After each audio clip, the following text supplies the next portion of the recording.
ଆଜି ପହଞ୍ଚି ଯାଇଛୁ ପଞ୍ଚାନନ ପଣ୍ଡାଙ୍କ ବଗିଚାକୁ। ତାଙ୍କ ସହିତ ଦ୍ୱିପଦ ବଗିଚା ବାବଦରେ କଥା ହେବା। ଆପଣଙ୍କ ପରିଚୟ ଟିକେ କୁହନ୍ତୁ। ମୋ ନାଁ ପଞ୍ଚାନନ ପଣ୍ଡା, ମୋ ଚିପିନୁଆ ଗ୍ରାମର ବାସିନ୍ଦା ଅଟେ।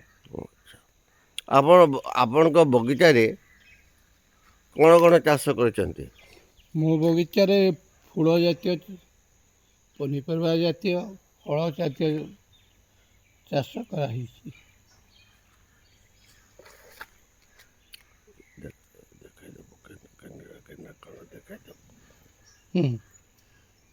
ଆପଣଙ୍କୁ ମୁଁ ସବୁ ଦେଖେଇ ଦେଉଛି।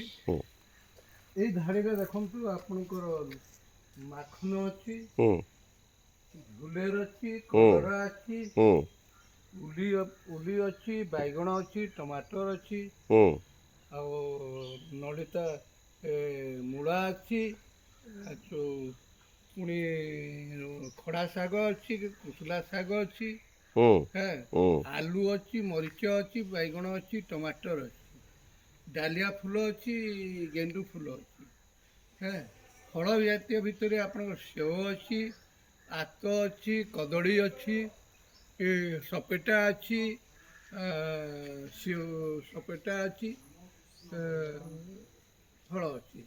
ପୁଣି ଗେଣ୍ଡୁ ଫୁଲ ଅଛି, ଆପଣଙ୍କର ଡାଲିଆ ଫୁଲ, ମାଳତୀ, ସେବତୀ, ଜୁଇ, ଟଗର, ସବୁ ଫଳ ଗୁଡ଼ାକ ଅଛି।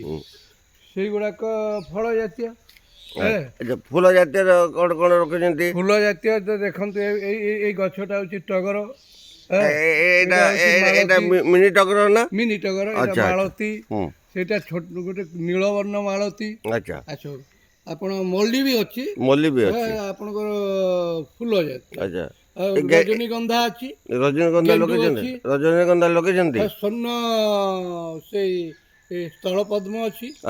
ଆଉ ସେଇ ଛୋଟ ଗୋଟେ ବାସନା ଫୁଲ, ସେ ନାଁଟା ଟିକେ ମନେ ପଡ଼ୁନି, ସ୍ୱର୍ଣ୍ଣ ଚମ୍ପା ଭଳିଆ ମନା ହେଉଛି, ସେ ଫୁଲଟା ଲାଗିଛି। ଆଚ୍ଛା, ବୁଝିଲେ। ପୁଣି ଦେଖନ୍ତୁ, ଆପଣ ଧନିଆ ପତ୍ର ଚାଷ ହେଇଛି, ମୂଳା ଚାଷ ହେଇଛି, ଗାଜର ହେଇଛି, ବୁଝିଲେ। ତାପରେ ବିଟ୍ ବି ଦିଆହେଇଛି। ଏଇ ଡଲାରେ କ'ଣ? ଡଲାରେ ଆପଣଙ୍କ ଶାଗ, କୁଶଳା ଶାଗ, ଏଇଟା ଦିଆହେଇଛି। ତାପରେ ଡଳାରେ ରସୁଣ ଦିଆହେଇଛି, ଆଉ ପିଆଜ ଲଗା ହେଇଛି, ବୁଝିଲେ। ଏଇପରି ଆଳୁ ଚାଷ କରାହେଇଛି, ଆପଣଙ୍କର ମରିଚ ବି ଅଛି ସେଇଠି, ବୁଝିଲେ। ଆତ ଫଳ ଅଛି, କଦଳୀ ବି ଅଛି, 2-4 ମନ୍ଦା ଗଛ, ସବୁ ପ୍ରକାର ଏଇଠି ଆମେ ଲଗେଇଛୁ। ଗୋଟେ ଛୋଟିଆ ବଗିଚା, ବୁଝିଲେ, ସେଟାକୁ ସବୁଠି ସୁବିଧା ଦେଖିକରି ସବୁ ଲଗା ହେଇଛି। ସବୁ ଲଗା ହେଇଛି ନା? ସବୁ ଲଗା ହେଇଛି। ଆପଣ ଯାହା ଚାହିଁବେ, ସୋରିଷ ଶାଗ ବି ଅଛି, ଆଜ୍ଞା, ପାଳଙ୍ଗ ଶାଗ ଅଛି। ଚାରା ଗୁଡ଼ାକ ଆମେ ପକେଇଛୁ। ସେ ଚାରା ଗୁଡ଼ାକ ହେଉଛି ଆପଣଙ୍କର ସବୁ ପ୍ରକାର ଚାରା, ଲାଉ,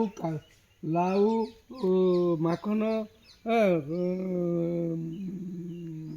ଜହ୍ନି, ଝୁଲେର, ଆପଣଙ୍କର କାକୁଡ଼ି, ଏ ପ୍ରକାର ଚାରା, ଫୁଲକୋବି, ବନ୍ଧାକୋବି, ବୁଝିଲେ। ଆଉ କଲର୍ ଜାତୀୟ ଫୁଲକୋବି ବି ଲଗା ହେଇଛି, ବ୍ରୋକୋଲି ଲଗା ହେଇଛି, ଶିମଲା ମିର୍ଚା ବି ଦିଆହେଇଛି। ସବୁ ପ୍ରକାର ଆପଣ ଏଇ ବଗିଚାରେ ପାଇପାରିବେ। ଅମୃତଭଣ୍ଡା ଗଛ ଅଛି, ପୁଣି ଦେଖନ୍ତୁ ପିଜୁଳି କହନ୍ତି, ଲଗା ହେଇଛି।